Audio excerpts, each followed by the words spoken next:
সম্প্রতি শেষ হয়েছে তার জলসার ধারাবাহিক শুভবিবাহ।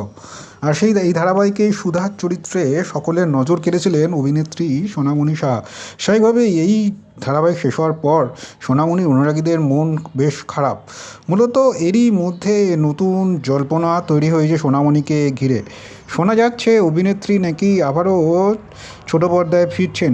মূলত কিছু সম্প্রতি সংবাদ মাধ্যমকে তিনি জানিয়েছেন 14 ঘন্টা শুটিংয়ের এই মুহূর্তে চাপ নেই ঠিকই, কিন্তু ধারাবাহিক শেষ হলেও কাজের মধ্যেই আমি আছি।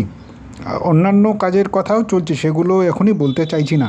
এরই মধ্যে দর্শকদের মধ্যে প্রবল গুঞ্জন আলোচনা চলছে আমাদের দাদামণি জি বাংলার এই ধারাবাহিকের হাত ধরে অন্যভাবে সোনামণি নাকি ফিরবেন।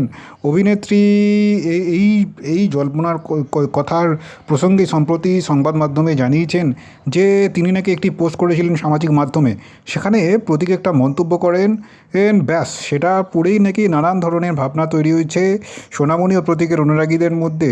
পাশাপাশি সোনামণি যোগ করেছেন আসলে তার এবং প্রতীকের জুটিটা এখনও দর্শকের অনেকটাই পছন্দের, সেখান থেকেই এত জল্পনা তৈরি। তবে এই জল্পনা যে সম্পূর্ণ ভুল সেটাও জানাতে ভোলেননি অভিনেত্রী সোনামণি সাহা। তবে পাশাপাশি অভিনেত্রী সোনামণি যেটা যোগ করেছেন যে এই মুহূর্তে একাধিক নতুন কাজের সঙ্গে তিনি যুক্ত রয়েছেন। সেই কাজগুলো যে কী সেটা এখনই তিনি বলতে চান না বা খোলসা করতে চান না। পাশাপাশি সোনামণি জানাচ্ছেন হয়তো এই কিন্তু সোনামণির যে প্রশ্নের উত্তরে মনে করা হচ্ছে হয়তো বা ওটিটি বা বড় পর্দাতেও নতুন নতুন রূপে ধরা দিতে পারেন অভিনেত্রী সোনামণি সাহা। তবে সবটাই এখন জল্পনা স্তরে রয়েছেন। যদি সোনামণি স্পষ্ট করে দিয়েছেন আগামী কয়েক মাসের মধ্যেই সবটাই স্পষ্ট হয়ে যাবে তিনি কোন রূপে কোন চরিত্রে আবার দর্শকের সামনে উপস্থিত হবেন।